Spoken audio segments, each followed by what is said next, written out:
안녕하세요. 건강 365 아나운서 최인경입니다. 나이 들수록 넘어지는 낙상에 대한 두려움이 크죠. 심지어 집안에서도 아차하는 순간에 넘어질 수 있어서 늘 조심해야 하는데요. 노년기 골절의 위험에서 골다공증으로 인한 사고는 삶의 질을 더 크게 떨어뜨립니다.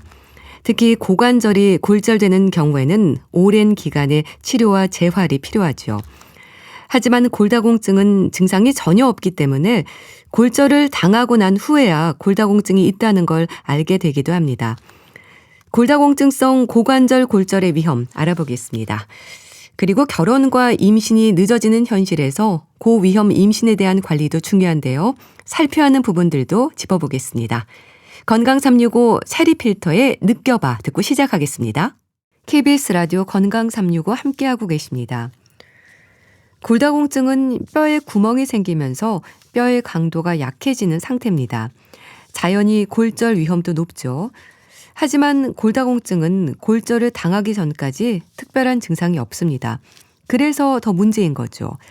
특히 골다공증으로 인한 고관절 골절은 삶의 질을 떨어뜨리는 건 물론 사망 위험으로도 이어질 수 있다고 하는데요. 골다공증성 고관절 골절의 위험을 우린 얼마나 이해하고 있을까요? 정형외과 전문의 윤필환 원장에게 도움 말씀 듣겠습니다. 원장님 안녕하세요. 네, 안녕하십니까. 네, 반갑습니다. 네, 반갑습니다. 넘어지거나 사고로 다치기 전까지는 골다공증인 줄 모르고 지내는 분들이 많다고 들었습니다. 실제로 그런가요? 네, 맞습니다. 이 골다공증을 정의를 할 때 네. 뼈의 양, 골양이 감소하고 골질, 뼈의 질이 감소하는, 즉 골밀도가 떨어지는 이 상태를 종합해서 골다공증이라고 하는데요. 네. 딱히 증상이 없습니다. 그래서 뭐 골절이 일어나거나 뼈에 금이 가거나 이래서 네. 통증이 생기기 전까지는 모르기 때문에 네. 소리 없는 저승사자 이렇게 또 표현하기도 하고 증상이 없는 경우가 많죠. 그러니까 증상이 없는 경우가 많다고 하셨는데 그러면 골절 위험이 생기기 전까지는 골다공증이 있어도 일상에 아무 불편을 못 느낀다는 건가요? 네, 딱히 뭐 검사를 해보기 전까지는 내가 뼈가 약한지 아닌지는 네. 쉽게 골절이 발생하거나 뭐 다치거나 이러지 않는 이상은 알기가 어렵기 때문에요. 네. 골다공증에 대해서 관심이 없이 지내시는 경우가 많죠. 네. 이 골절 중에서는 이제 고관절 골절을 경험한 분들의 경우에는 두려움을 또 갖는다고 하는데요. 재골절 위험이 높기 때문이라고 들었습니다. 그만큼 약해져 있다는 건가요? 네, 골다공증 골절, 특히 이제 고관절 골절인 경우, 네. 뭐 큰 에너지 손상이 아니라 그냥 주저앉는 정도의 낮은 에너지 손상에서도 골절이 발생하는 경우를 얘기하는데요. 네. 대부분 이 골다공증이 심해져서 뼈가 약해져 있는 상태에서 골절이 발생하는데 그 골절의 치유를 받는다고 하더라도 이 골다공증이 적절하게 치유되지 못하면 재골절이 생기는 확률이 꽤 높죠. 실제로 데이터에 의해서도 1년 이내, 2년 이내에 반대쪽 고관절에 골절이 생기는 확률이 꽤 높은 것으로 알려져 있습니다. 네.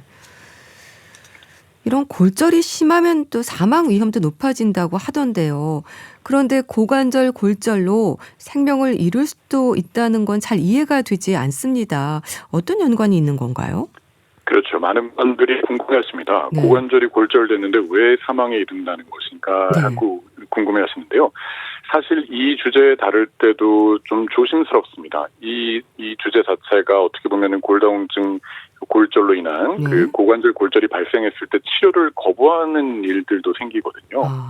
고관절 골절로 사망할 수도 있다는데 수술 받으면 더 위험하다 이렇게 생각하시는 경우가 있죠. 네. 그러나 깊게 들어가 보면 고관절 골절 때문에 사망에 이르시는 경우가 아니고요. 네. 고관절이 골절될 정도일 경우에는 기저질환을 갖고 계시는 경우가 많습니다. 심장질환이나 뭐 폐질환, 신경질환 등에 의해서 이미 좀 약해져 있는 경우가 많으신데요. 네.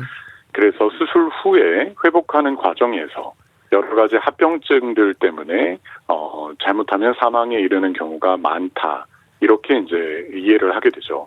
실제로 데이터는 수술 후 1년 내 고관절 골절 후 1년 내 사망률을 15%에서 20%까지도 잡을 정도로 상당히 높은 확률인 것은 맞습니다. 네. 그러니까 기저질환을 갖고 계신 분들이 많은 만큼 회복하는 과정에서 합병증의 위험도 크다는 거네요. 맞습니다. 이 합병증이라는 것이 오래 장기 누적으로 누워 계실 경우 네. 욕창 같은 것부터 시작해서 요로 감염, 네. 폐렴 이런 질환들이 나빠지는 바람에 네. 그걸로 인해서 합병증으로 돌아가시게 되는 경우죠. 네. 그러면 이제 고관절 수술을 안 받으면 어떻게 될 것인가라고 또 궁금해하시는데요. 네. 많은 분들이 이렇게 위험하다는 것 때문에 골절이 돼서 진단을 받으셨음에도 불구하고 고령이신 분들이 수술을 안 받으면 안 되나요라고도 말씀을 하시거든요. 네. 그러나 수술을 안 받으시면 훨씬 더 위험하고 더 나빠지는 경우가 더 많습니다. 그렇군요. 그럼 골다공증의 원인이 노화가 가장 큰가요? 골다공증이 이렇게 고관절 골절까지 이어지는 경우가 많기 때문에 관심들이 많으신데요. 노인들은 고관절 손상에 대한 두려움이 큽니다. 고관절이 무너지면 큰일 난다는 생각을 하거든요. 네, 맞습니다. 이 고관절, 골다공증의 원인을 궁금해하시는 경우도 많죠. 네. 되게 이제 노화에 의한 경우가 있고 또 여성분들에서는 에스트로겐 호르몬 변화에 의해서도 그 골다공증이 이제 생기는 경우가 있고요. 네. 그러니까 쉽게 골다공증이라는 거는 뼈가 생성되는 속도에 비해서 뼈가 흡수되는 속도가 빨라질 경우, 네. 이럴 경우 뼈가 전반적으로 전체적으로 하면은 약해진다 이런 개념인데요. 네. 노화에 이럴 경우에는 뼈가 생성되는 양이 이제 줄어들고 능력이 줄어들게 돼서 그만큼 뼈가 약해지는 경우고요. 네. 여성분들의 경우에는 폐경 이후에 에스트로겐이 줄어들게 되면서 뼈가 흡수되는 그 속도가 좀 빨라지고 네. 그러다 보니 전체 골량이 낮을 경우에는 골밀도가 점차 낮아지게 되죠. 그렇죠. 이 두 가지가 주된 원인이었는데 네. 최근에는 젊은 분들에서도 골다공증이 생깁니다. 아, 네. 이제 골이 뼈가 생기려면 칼슘, 비타민 D가 충분히 몸에서 이제 흡수가 되거나 생성이 돼야 되는데 네. 이 지나친 다이어트나 운동을 너무 안 하게 되고 햇볕을 많이 못 보다 보니까 영양 상태가 안 좋아서 골밀도가 낮아지는 현상도 생기고 있어요. 네. 이 점도 매우 중요하죠. 그렇네요. 그리고 아까 말씀하신 것처럼 이제 고관절이 무너진다라고 하는 두려움을 많이 갖고 계시는데 네. 실제로 그런 일이 생기는 경우는 거의 없습니다. 골다공증이 심하다고 해서 절대로 뼈가 무너지지는 않는데요. 네. 그러나 그런 비슷한 경우는 있습니다. 너무 뼈가 약해서 정말 표현이 그렇긴 하지만 푸석푸석할 정도로 뼈가 약해질 경우에는 네. 부전골절이라 그래서요. 아주 작은 충격에도 뼈에 금이 가거나 깨지는 경우가 생깁니다. 네. 그래서 그것을 무너진다라고 표현하는 걸 듣다 보니까 좀 더 두려워하시는 경우가 생기는 것 같습니다. 네. 그러니까 상당히 뼈가 약해진 상태를 말씀들을 하시는 거군요. 네, 맞습니다. 골다공증성 고관절 골절을 입은 분들의 얘기를 들어보면요. 낮은 계단에서 살짝 삐끗했는데 응급실로 실려갔다고 하거든요. 그럼 이렇게 네. 일상의 사소한 동작에서도 골절상을 당할 수 있는 건가요? 사실은 고관절은 상당히 단단한 뼈입니다. 네. 그래서 그렇게 삐끗하는 동작만으로 뼈가 부러지지는 않는데요. 네. 되게 충격을 받거나 그렇게 삐끗하는 동작에서는 오히려 척추 압박골절 같은 것들이 생길 수가 있습니다. 네. 골다공증은 전신질환이기 때문에 고관절뼈만 약해지는 게 아니라 척추뼈도 같이 여러 가지 뼈들이 약해지는데요. 네. 그런 사소한 충격에는 그와 같은 척추 압박골절 같은 경우가 생길 수가 있고요. 네. 고관절이 골절될 정도는 이렇게 엉덩이로 주저앉는 동작, 이렇게 주저앉는 낙상, 또 옆으로 넘어질 때 그럴 경우에 고관절 골절이 생기는 경우가 많죠. 네. 그 엉덩이로 주저앉는 낙상이나 옆으로 넘어질 때 이제 골다공증성 고관절 골절을 많이 당한다고 하셨는데 통증도 심하겠네요. 네, 당장 골절이 생기면 거의 걷기가 어렵습니다. 걸으실 수도 없고 제대로 일어나실 수도 없기 때문에 넘어졌는데 그렇게 심한 통증으로 일어나시기 어려울 경우에는 네. 억지로 일어나려고 하시다가는 또 추가 손상이 발생할 수 있으니 주변에 꼭 도움을 요청을 하시고요. 네. 그리고 고관절 골절 중에 압박골절이라 그래서 이 부러졌는데 금만 가는 경우도 있습니다.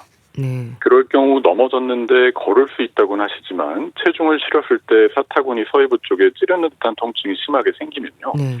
그럴 경우는 금만 간 경우이기 때문에 반드시 또 역시 병원에 가보시기를 권해드립니다. 네. 마치 근데 그렇게 금만 가서 살짝 부러졌는데 그걸 발견하지 못해서 괜찮겠거니 하고 걸으시다가 완전 골절로 진행돼서 네. 더 큰 수술을 받게 되시는 경우도 생기거든요. 네. 그래서 넘어졌는데 고령이시고 뼈가 약한 경우에는 반드시 검사를 받아보실 필요가 있습니다. 네. 그러니까 금만 가는 경우도 있어서 통증이 있다면 일단 검사를 좀 받아보실 필요가 있겠네요. 네, 맞습니다. 수술에 대한 걱정들 많이 하신다고 하셨는데 그럼 치료는 일단 수술인가요? 뼈가 부러지면 그 정도에 따라서 수술 치료 방법을 결정하게 되는데요. 네. 대부분의 다른 부분에서 뼈가 부러질 경우 금만 가면 그냥 가만히 두거나 네. 소위 일반인분들이 표현하시는 기부스를 하거나 아, 이런 정도로 치유되는 경우가 있습니다. 네. 그러나 고관절은 무게가 굉장히 많이 실리고 움직임이 많이 있는 부위이기 때문에요. 뼈가 부러질 경우에는 비수술적으로 그와 같은 치료로는 뼈가 잘 붙지 아, 않고 그렇겠네요. 네, 수술이 필요한 경우가 많습니다. 네. 그럴 경우 아까 말씀드린 것처럼 뼈에 금만 가거나 뼈가 이제 부러져서 상태가 그렇게 나쁘지 않은 경우에는 무조건 뼈를 붙이는 수술을 먼저 원칙적으로 하게 되고요. 네. 그러나 수술 골절 부위에 따라서도 이게 뼈가 잘 안 붙거나 붙었다고 하더라도 합병증이 생기는 경우가 많고 네. 재수술이 필요한 경우도 있기 때문에 처음부터 뼈를 붙이는 수술이 아니라 인공관절 수술을 권하게 되는 경우도 있습니다. 그런데 이런 수술이 특히 노인들에게는 부담일 수도 있을 텐데요. 아무래도 합병증의 위험을 걱정해서 수술을 좀 망설이는 분들도 있지 않을까요? 네, 맞습니다. 그래서 저희가 고관절, 골절이 위험하다라는 말씀을 드릴 때 조심스럽다고 말씀을 드리는 거예요. 네. 이걸 너무 두려워하신다면 치료까지 거부하시는 경우가 생기는데요. 상당히 치료 방법이나 기술들 그리고 회복 과정들이 표준화되어 있고 발전되어 있기 때문에 네. 수술을 받으시면 오히려 더 잘 회복하실 수 있습니다. 그래서 전문의에게 진료를 받으시고 진단을 받으시고 네. 적절한 치료를 받으시면 회복하실 수 있으니까 네. 꼭 합병증만 생각하지 마시고 반대로 회복할 수 있다는 생각을 하셔서 적극적으로 치료를 받으시기를 권해드립니다. 네. 수술을 잘 받으면 이제 금방 회복할 수 있다고 하셨는데 아무래도 수술 치료가 빠를수록 예후도 좋다고 봐야 될까요? 네, 고관절 골절인 경우에 기본적으로 취약하신 분들이 많이 계시고 기저질환이 많이 있는 경우가 있기 때문에 네. 너무 오래 방치하거나 머무르는 경우에는 그 질환들이 악화되기 때문에 컨디션이 좋지 않은 상태에서 수술을 마치게 되는 경우도 있죠. 그래서 골절 후에 빨리 수술을 받기를 권해드리는 경우가 있고요. 네. 반면에 심장질환이 있는데 폐질환이 있는데 그 상태에서 지나치게 너무 서둘러서 수술을 받다가는 네. 이 견디질 못하시는 경우가 있거든요.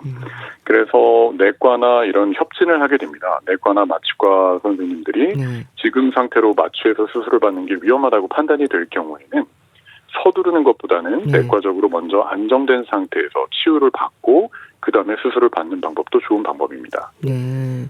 그러니까 기저질환의 여부를 보고 수술이 진행되기도 하겠네요. 네, 맞습니다. 네. 수술법은 상태에 따라 다양합니까? 네, 아까 말씀드린 것처럼 뼈가 금만 가거나 뼈가 안정적으로 부러졌다고 표현을 하는데요. 네. 그럴 경우에는 뼈를 붙이는 걸 원칙적으로 하고 네. 또 골절이 일어난 연령에 따라서도 다릅니다. 네. 비교적 중장년, 좀 더 나이가 상대적으로 젊은 연령에서 뼈가 부러질 경우에는 네. 거의 대부분 뼈를 붙이는 수술을 최우선적으로 하게 됩니다. 네. 그러나 고령이신 경우 또 골절이 너무 심해서 뼈가 붙는다고 하더라도 잘 안 붙거나 붙는다고 하더라도 또 재수술 위험이 높은 경우에는 네. 말씀드린 것처럼 인공관절 수술로 한 번에 수술을 끝내는 것이 추가 수술로 인한 부담을 더 덜어드릴 수도 있는 거죠. 네.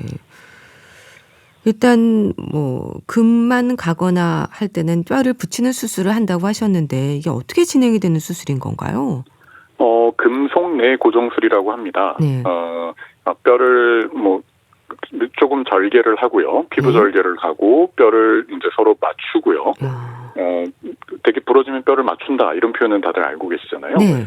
똑같은 일을 수술 중에 뼈를 맞추고 그리고 여러 가지 나사라든지 금속판, 금속정 이런 도구를 사용해서 네. 뼈를 단단하게 고정하게 됩니다. 네. 그렇게 뼈를 붙이는 수술로 하다가 안 되면 인공관절로 바꿔야 되는 거네요. 만약에 근데 그러면 대부분의 골절 정형외과에서들은 그렇게 뼈를 붙이는데 익숙해져 있기 때문에 뼈를 붙이는 것에는 그렇게 큰 문제가 되지는 않습니다. 그러나 골절의 심한 정도, 이 골절이라는 거는 어느 정도 합병증이 데이터로 다 이루어져 있거든요. 몇 퍼센트 정도에서는 안 붙는 경우가 있다. 또 수술 후에 피가 통하지 않아서 뼈가 죽는 괴사가 생기기도 한다. 이런 합병증들이 있습니다. 네. 어쩔 수 없이 수술은 잘 됐음에도 불구하고 이런 합병증들이 생기는 경우는 재수술로 인공관절로 할 수 있다. 이렇게 표현을 하는 거죠. 네. 수술 후에 관리는 어떻습니까? 아무래도 또 합병증이 생기지 않도록 조심해야 될 것 같은데요. 네, 맞습니다. 수술 후 관리도 매우 중요하고 재활치료도 중요합니다. 네. 뼈를 붙이는 수술을 할 경우에는 상식적으로 뼈가 붙을 때까지는 안정이 최우선이겠죠. 네. 지나치게 빨리 운동하거나 걷거나 하는 것보다는 수술 부위를 보존하고 목발이나 워커를 사용해서 보호를 하고요. 네. 단계적인 운동 방법으로 회복하시는 게 좋고요. 되게 뼈가 붙기까지는 아무리 건강한 사람도 한 3, 4개월이 걸립니다. 네. 그래서 그때까지는 너무 욕심내지 마시고 엑스레이 등을 찍어보면서 뼈가 붙을 때까지 확인하고 네. 적절한 운동 방법으로 회복하시길 권해죠. 반면에 인공관절 수술을 받으실 경우에는 네. 인공관절이 안정될 때까지 좀 조심을 하게 되고 역시 골절 부위가 안정될 때까지 회복을 하기 위해서 순차적으로 각 수술 방법에 맞는 재활 방법들이 따로 정해져 있습니다. 네. 뼈가 붙는데 한 3개월에서 4개월 정도 걸리는군요. 그럼 네, 많이들 맞습니다. 조심을 하셔야 되겠네요. 특히 6주 정도까지는 안정이 상당히 필요하고요. 네. 그때부터는 뼈가 제가 이제 일반인 분들에게 표현할 때 네.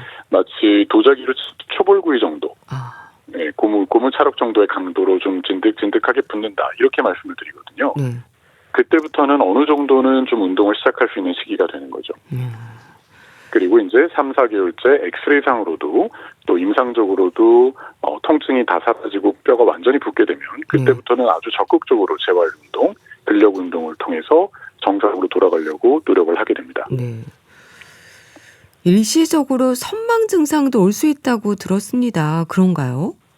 네, 특히 고령이신 분들에서 이런 경우가 생기는데요. 네.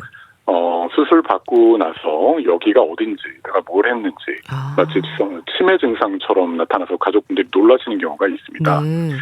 수술로 인한 경우도 있는데 통증 자체로도 그 선망을 유발하기 때문에 네. 골절 이후에 그냥 누워 계셨는데 수술 전에 갑자기 또 선망 증상이 나타나기도 하거든요. 네.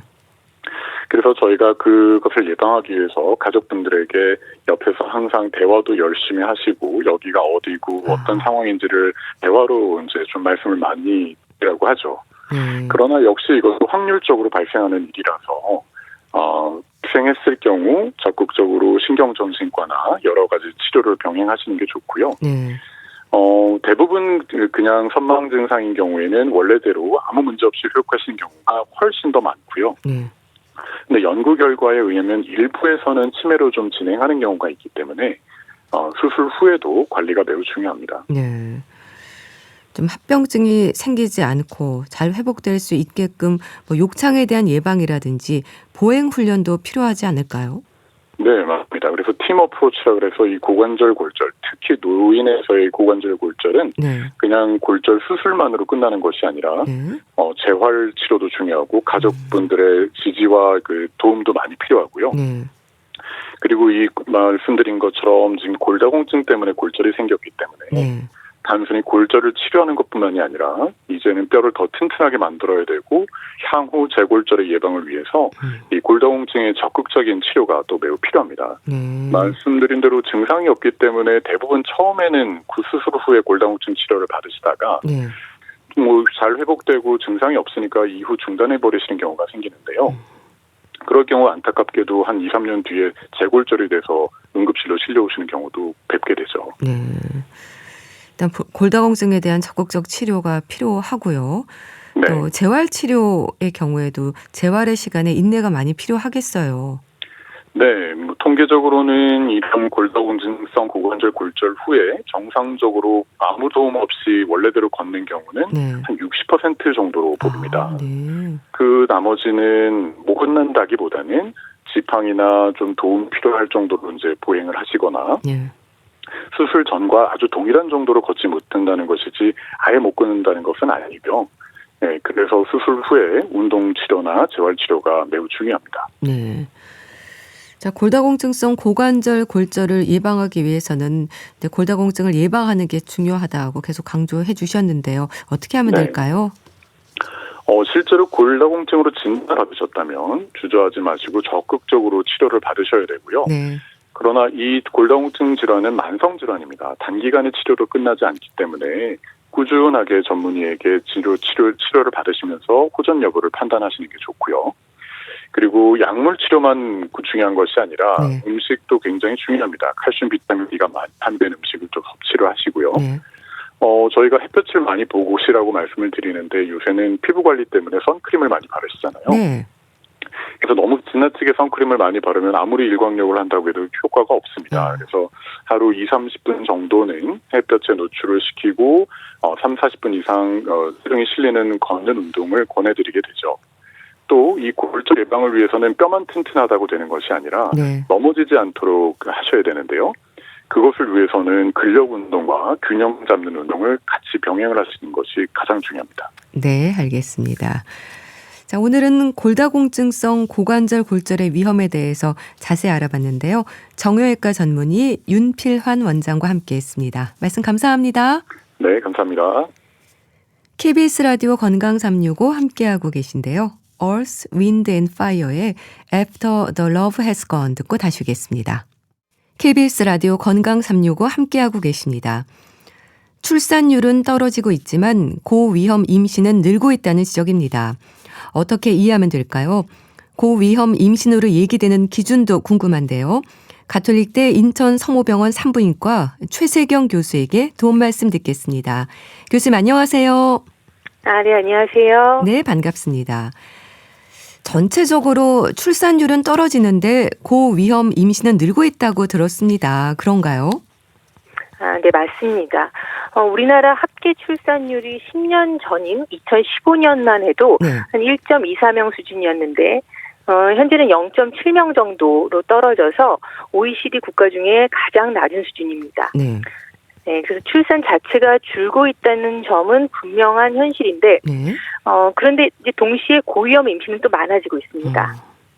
우선 결혼 연령이 늦어지면서 산모의 연령이 높아지기 때문에 네. 고령 임신이 늘고 있고요. 여기에 따라서 당뇨나 고혈압 같은 기저질환을 가진 산모들도 많아지고 있습니다. 네. 또 보조 생식수를 통한 임신이 늘면서 다트 임신과 그로 인해 발생하는 합병증이 늘고 있습니다. 네. 그래서 결과적으로는 전체 출산 건수는 줄어들었지만 의학적으로 세심한 관리가 필요한 고위험 임신은 오히려 늘고 있다고 말씀드릴 수가 있습니다. 네. 고위험 임신이 늘고 있다고 하셨는데요.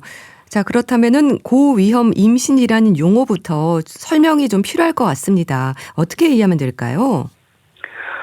고위험 임신이라고 하는 것은 임신이 진행되는 동안에 산모나 태아에게 합병증이 발생할 가능성이 일반적인 임신보다 높은 경우를 의미하게 되는데요. 네. 몇 가지 경우가 있습니다. 우선은 35세 이상의 고령 임신이 대표적이고요. 네. 나이가 많아질수록 염색체 이상, 유산, 조산 같은 위험이 올라가게 됩니다. 네. 그리고 또 하나는 기저질환이 있는 경우인데 고혈압, 당뇨, 갑상선 질환처럼 평소에 산모가 내과적 질환을 가지고 있는 경우입니다. 네. 그리고 마지막으로 임신 과정에서 발생하는 특수한 상황. 예를 들어서 다트 임신, 전치태반, 자궁 내 성장 제한 같은 합병증이 동반된 경우에도 고위험 임신으로 분류되게 됩니다. 네. 자, 그렇다면은 임신과 출산 과정에서 특히 산모와 태아의 건강을 살펴야 하는 부분들이 많을 것 같긴 합니다. 아무래도 관리가 중요하겠죠? 네, 맞습니다. 임신과 출산이 단순히 자연스러운 그런 과정이 아니라 네. 산모와 태아 모두의 건강에 큰 영향을 미치는 매우 중요한 시기입니다. 네. 그래서 산모의 기저질환, 연령, 생활습관, 그리고 임신 중에 발생할 수 있는 합병증까지 네. 여러 요소가 복합적으로 작용하기 때문에 체계적인 관리와 정기적인 검진이 필수적입니다. 네. 그 고위험 임신의 몇 가지 경우 중에 우선 35세 이상의 고령 임신이 대표적이라고 하셨는데요. 아무래도 임신에 있어서 나이를 생각하지 않을 수가 없습니다. 35세 이상 또 19세 이하의 임신이 주는 위험이 구체적으로 어떤 부분들일까요? 네, 연령은 임신에서 굉장히 중요한 변수인데요. 네. 35세 이상의 고령 임신은 다운증후군 같은 염색체 이상의 위험이 커지고 그리고 산모의 만성질환 빈도가 증가하기 때문에 임신 합병증이 발생할 확률이 매우 높습니다. 네. 그래서 임신 당뇨병, 임신성 고혈압, 조산, 저체중 출생아, 전치태반, 태반 조기 박리, 우리가 알고 있는 이런 여러 가지 합병증에 더해서 제왕절개 빈도 이런 것들이 그렇지 않은 경우보다 모두 다 높게 보고가 되고 있습니다. 네. 반대로 19세 이하의 청소년기 임신에서는 신체적으로 아직 발달이 완전히 끝나지 않아서 조산이나 저체중아 출산의 위험이 높습니다. 네. 산모 본인도 빈혈이나 영양 불균형 같은 문제에 취약하고 거기다가 이제 또 사회적인 문제, 그 정신적인 측면에서 적절한 지원을 받기가 어려운 경우가 많습니다. 그래서 결국 연령에 따라서 위험 요인은 다르지만 공통적으로 산모와 태아 모두에게 합병증 가능성이 높아진다는 점에서는 양쪽 다 더욱 세심한 관리가 필요하다고 말씀드릴 수가 있겠습니다. 네. 그런데요, 요즘은 뭐 35세 이상이라고 해도요, 워낙 예전과 비교하면 젊지 않습니까? 그렇다면 보여지는 부분과 생물학적의 판단은 다를 수 있다고 이해하면 될까요? 40대 이상의 임신부도 많긴 하잖아요. 35세 이상 그 고령 임신이 최근에 굉장히 가파르게 이제 증가를 하고 있는데, 네. 평균 수명 증가를 고려를 하면 상대적으로 35세가 물론 젊은 나이라고는 할 수 있습니다. 네. 그래서 35세를 기준으로 그 이상을 고령 임신이라고 하는 것이 현 시대에 맞지 않는 게 아닌가 이렇게 느낄 수도 있긴 한데요. 네. 그런데 이 시기를 기준으로 결국은 좋지 않은 임신의 결과가 증가하는 건 분명하기 때문에 네. 나이의 기준이 달라지지는 않았습니다. 그러니까 당뇨병이나 뭐 고혈압과 같은 만성질환을 비롯해서 전치태반이나 태반 이상의 위험도 있고요. 태아 기형과 조기 진통까지 살펴야 하는 여러 상황들이 있는 거네요. 네, 맞습니다. 그럼 또 자궁근종이라든지 부인과 질환으로 수술을 받은 여성들도 많은데요. 이런 부분들도 고위험 임신의 위험 요인으로 볼 수 있을까요? 산모의 나이가 많아지면서 이제 만성질환이 늘어나는 것처럼 네. 임신 전에 자궁근종이나 선근증 이런 것들을 진단을 받아서 수술을 하는 경우도 굉장히 많아지거든요. 네. 그런데 이제 임신 전에 잘못 수술을 받게 되었을 때 자궁 근육층이 손상이 돼서 이미 그래서 임신 중에 자궁이 커지는 과정에서 자궁 파열이 발생하는 경우를 저희가 간혹 경험하게 되는데 네. 이러한 경우에는 이제 산모도 과다출혈로 위중한 상태가 될 뿐 아니라 그 안에 있는 태아는 사망하게 되거나 아니면 우리가 응급제왕절개술을 하더라도 네. 장애가 남는 경우가 간혹 발생하기 때문에 당연히 이런 경우들을 고위험 임신으로 생각을 해야 합니다. 네. 그러니까 부인과 질환으로 수술을 받은 여성들의 경우에도 또 세심한 관리가 필요한 거고요. 요즘 뭐 시험관 임신이 많아지면서 다태아 임신 가능성도 높지 않습니까? 그렇다면 이런 과정이 주는 위험 요인들도 또 살펴야 되는 걸까요?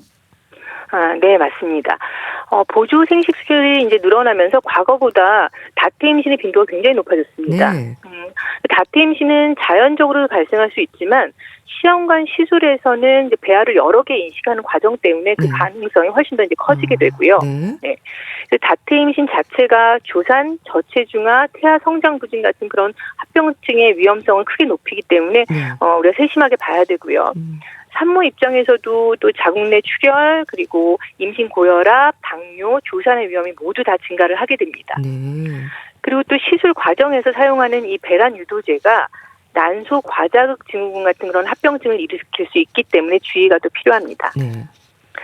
그래서 이제 최근에는 다태 임신을 줄이기 위해서 이식하는 배아의 개수를 최소화하는 방법으로 가이드라인이 바뀌고 있고요. 네. 이런 거는 이제 단순히 임신 성공일 뿐 아니라 산모와 태아 모두의 안전을 함께 고려하는 것이 더 중요하기 때문입니다. 네.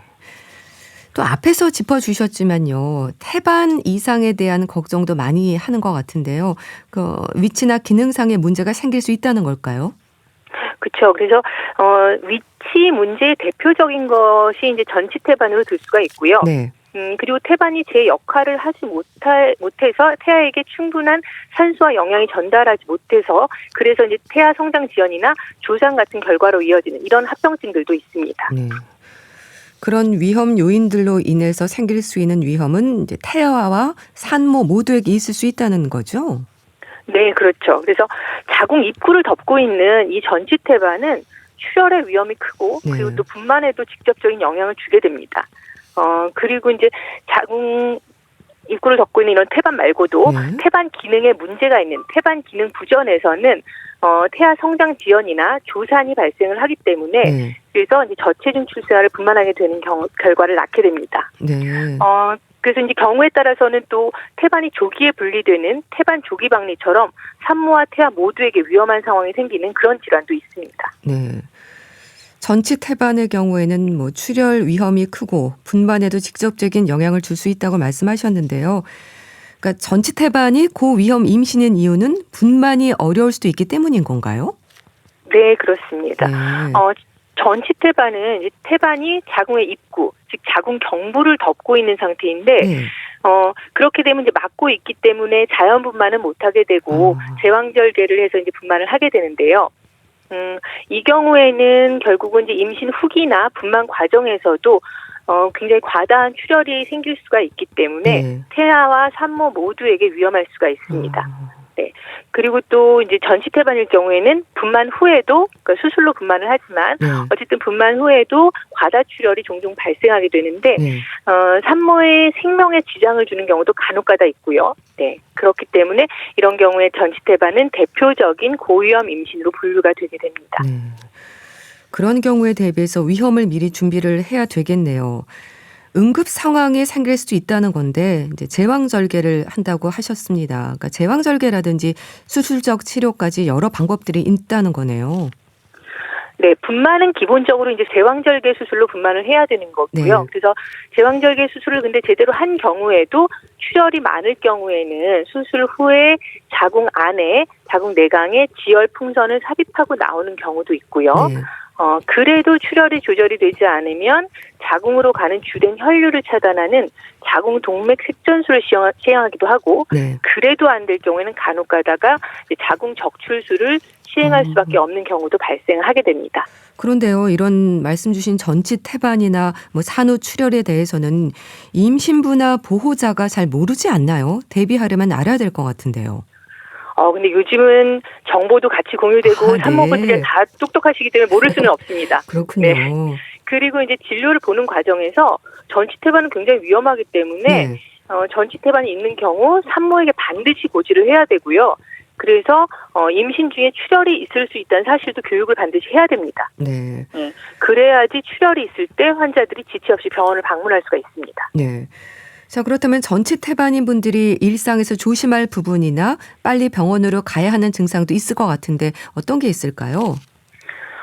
전치태반이라고 그래서 근데 임신 내내 뭐 누워서 안정만 취할 필요는 없고요. 그렇지만 과도한 움직임은 피하는 것이 좋다고 설명을 드립니다. 네. 네, 그리고 자궁 수축이 생기거나 이제 또 출혈이 발생할 수 있기 때문에 배뭉침이나 출혈이 있을 경우에는 반드시 병원에 내원하는 것들을 교육을 하고 있습니다. 네. 이런 이제 말씀 주신 고위험 임신에 해당하는 임신부와 보호자가 임신부터 출산 또 출산 후까지 살펴야 하는 부분들이 많지 않을까 싶은데요. 임신 관련한 합병증의 위험도 조심해야 되겠죠? 만성 질환에 대한 평가는 미리미리 하는 것이 좋고요. 네. 그래서 임신 고혈압이나 또 당뇨병, 조상 같은 경우에 합병증의 위험이 높은 경우에는 대표적으로 뭐 체중 조절을 한다든지 아니면 약물로 우리가 미리 예방하는 것들, 아스피린 복용, 또 조산을 방지할 수 있는 임신 호르몬 질정제 사용 같은 거 이런 것들을 병원에서 잘 시행해서 이제 진행을 하게 되면 네. 상대적으로 보다 안전한 임신과 분만을 할 수 있을 거라고 생각합니다. 네. 또 요즘은 고위험 임신에 해당하는 분들이 많아서인지 병원에서도 산부인과는 물론이고 필요한 분야의 전문의들이 함께 진료하는 경우가 많던데요. 협진이 필요한 부분이죠. 태아가 이제 선천성 기형이 있는 경우에는 이제 관련된 과들, 그래서 소아심장이나 비뇨기과, 신경외과 이렇게 해당된 이상소견을 직접 치료해 주실 전문의 선생님들과 협진이 진행이 되기도 하고요. 네. 그리고 또 태아 문제뿐만 아니라 산모의 기저질환에 대한 이런 협진도 당연히 필요하고 네. 그리고 앞서 말씀드린 산후출혈 같은 경우에는 약물이나 수술이 필요한 경우들이 많기 때문에 네. 자궁동맥 습전술을 시행을 해주실 수 있는 영상의학과 전문의 선생님하고 같이 협진을 해서 시행하기도 합니다. 네. 또 이런 고위험 임신에 해당하면 병원에서도 뭐 교육이라든지 프로그램이 진행이 되기도 하나요? 산모교실은 이제 운영하는 곳도 많기는 한데, 사실 산모교실에서 이제 얘기들 드리는 건 기본적인 검사 내용들, 그리고 분만에 대한 내용들, 이런 것들을 주로 많이를 하고 있고, 네. 같은 고위험이라고 해도 사실은 고위험의 종류가 굉장히 많거든요. 그래서 그 개개인의 산모가 알아야 될 내용이 다 다를 수가 있습니다. 네. 그래서 보통은 진료실에서 1대1로 충분히 설명을 듣고 네. 질문도 하고 그렇게 하는 것이 가장 좋습니다. 그러니까 자신이 고위험 임신에 해당한다면 주의사항에 대해서 자세히 알아둬야 되겠네요. 그럼 고위험 임신에 해당하는 분들은 아무래도 불안감을 느끼실 것 같은데요. 가장 많이 하시는 질문이 뭘까요? 많이 하시는 질문들은 이제 합병증이 얼마나 생길지 네. 그런 얘기도 가장 많이 하고요. 예방할 수 있는 방법에 대해서도 많이 물어보시고, 네. 그리고 또 병원을 더 자주 와야 되는 건 아닌지, 그리고 또 합병증이 실제로 생겼을 때는 얼마나 이제 빨리 회복될 수 있는지, 그리고 네. 이러한 것들이 또 다음 임신에 얼마나 영향을 주는지, 이런 것들을 많이 물어보시죠. 네. 걱정들을 많이 하실 텐데 너무 부담을 가질 필요는 없는 거죠? 부담을 가질 필요는 없지만 네. 너무 가볍게 생각을 하셔도 안 될 것 같습니다. 아, 왜냐하면 보통은 이제 산모분들이 본인이 환자라고는 생각을 하지는 않으시거든요. 네. 그런데 일반적으로 이제 병원 다니면 환자라고 생각하는 분들은 인식을 가지고 위험할 수 있는 상황에 대해서도 생각을 하시는데, 네. 산모들은 대부분 정상적으로 아무렇지도 않게 임신을 하고 분만을 하고 건강한 아기와 같이 퇴원을 하고, 이게 너무 당연한데 합병증이 생겨버리는 순간에 환자가 되어버리니까 네. 받아들이지 못하는 경우들이 굉장히 많으십니다. 네. 네. 좀 회복도 다른 산모들과 크게 다르지 않을 것 같긴 한데 어떨까요? 합병증이 생긴 경우에는 당연히 회복도 다를 수밖에 없습니다. 네. 네. 그래서 출혈이 있는 경우에도 회복이 다를 수밖에 없고요. 네. 임신 고혈압이나 임신 당뇨는 분만을 하고 나면 대부분 좋아지는 것들이긴 한데, 네. 결국은 분만하고 회복되는 과정에서 한두 달이 지난다고 바로 좋아지지 않는 경우들도 있거든요. 그래서 그런 질환이 함께하게 되면 당연히 일반적으로 아무 문제 없이 분만하는 산모보다는 네. 회복하기 더딘 것은 맞습니다. 네. 아무래도 나이나 내과적인 질환들과 같은 여러 요인들에서 고위험 임신으로 판단이 된다고 해도 그래도 또 진료 일정이라든지 관리를 잘하면 건강한 출산에 문제가 없을 거라는 생각도 들 것 같은데요. 걱정하는 분들에게 조언을 주시면 좋겠어요. 앞서 말씀드린 것처럼 이제 고령 임신이든 어떤 기저질환을 가진 상태의 임신이든 간에 어쨌든 정해진 날짜에 병원을 잘 찾아가서 검사하고 잘 조절하고 관리하면 네. 건강한 아기를 출산하는 데 큰 도움을 받을 수가 있고요. 그래서 이제 본인의 상태를 정확히 판단하고 해당과 전문의와 상담을 하고, 네. 또 경우에 따라서는 상급기관에서 진료를 받는 것도 고려를 해볼 수가 있습니다. 그리고 이제 병원에서 하는 검사들이 굉장히 많잖아요. 네. 근데 이제 간혹 가다가 보험이 안 되는 검사들도 있고 그렇긴 한데, 보통 병원에서 권유하는 검사들은 과도한 것들은 없거든요. 아, 네. 그렇기 때문에 이제 정해진 검사들을 시기에 맞춰서 잘 하는 것도 매우 중요하다고 생각을 합니다. 네, 알겠습니다. 자, 오늘은 고위험 임신과 관련해서 말씀 들었는데요. 가톨릭대 인천 성모병원 산부인과 최세경 교수와 함께했습니다. 감사합니다. 네, 감사합니다. 헤이의 주댐 보내드리면서 인사드릴게요. 건강365 아나운서 최인경이었습니다. 고맙습니다.